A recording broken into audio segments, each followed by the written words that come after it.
bones under the buttocks, the place where the spine contacts the back of the wheelchair, the elbows and the heels, which rest on the wheelchair's hard surface. Moving and repositioning is the key to preventing pressure ulcers. Have the person shift his or her weight frequently to relieve pressure. Remind him to lift up on the wheelchair if he can.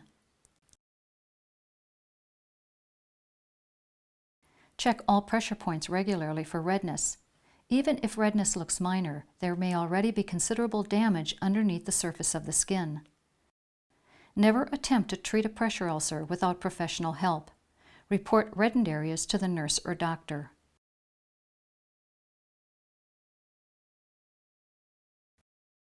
Walkers provide the most stability of any assistive walking device. Some walkers have wheels and can be pushed along. Others with no wheels are often referred to as pickup walkers. As the person moves forward, he lifts the walker and sets it down. Some walkers come with brakes, storage, and a seat to rest when the person is tired. Walkers are adjusted to the person's height by a physical therapist. What we're looking for is when someone is standing at the walker, that the handles are at about the bend in the wrist.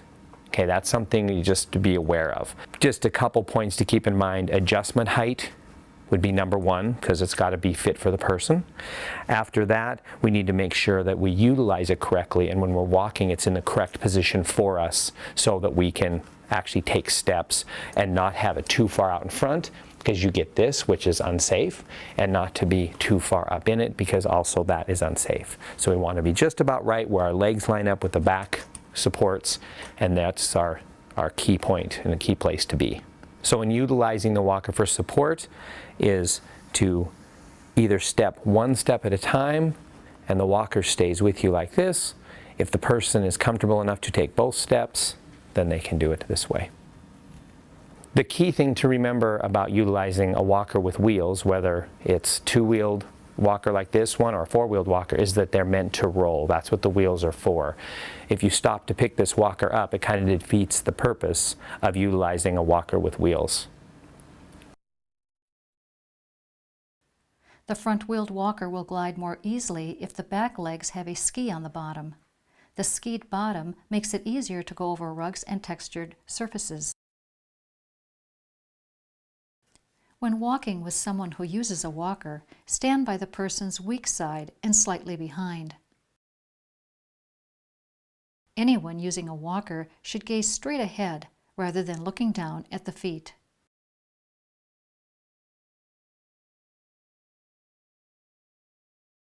Crutches are used when a person cannot put full weight on one or both legs. For safety, crutches must be fitted to the person by a physical therapist.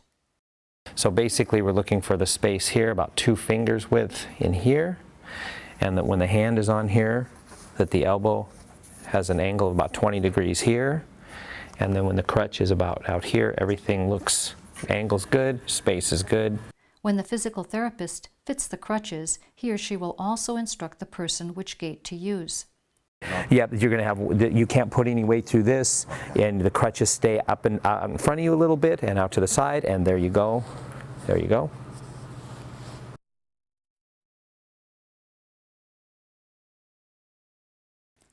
A cane is used when a person is able to bear weight on both legs. Regular canes have a handle and provide one point of support. Quad canes have 4 legs and provide a greater base of support. There are many different styles to choose from. This cane has an ergonomic handle that conforms to the shape of the hand. The canes nowadays pretty much all have these adjustable button in here so you can change the height of them. Very simple. The main thing to remember when you start to use the cane is to get the height correct. The first thing you want to do is, with a person standing relaxed is going to be using the cane, is to make sure that the handle lines up with the crease in the wrist. If the handle lines up with the crease in the wrist, then what it does is it allows the elbow to be somewhat bent and have some mobility in it when you're using it. And the next thing to remember, that's before you even take a step, is that the cane is used on the opposite side from the injured or weak leg. What that allows is when your arm swings, it swings with the opposite leg naturally. When we walk, our arms and legs are on the opposite side swinging. So as he takes a step, he'll take a step with the right leg, the cane comes forward, and then he just continues through on the gait cycle, walking normally, bringing the cane with. Wheelchairs, walkers, crutches, and canes open the door for people to enjoy increased mobility, independence, and access to social interaction. This improves the quality of life. As a care provider, you help maintain that sense of well-being as you remain sensitive to your client or family member's needs and provide safe, respectful help and support.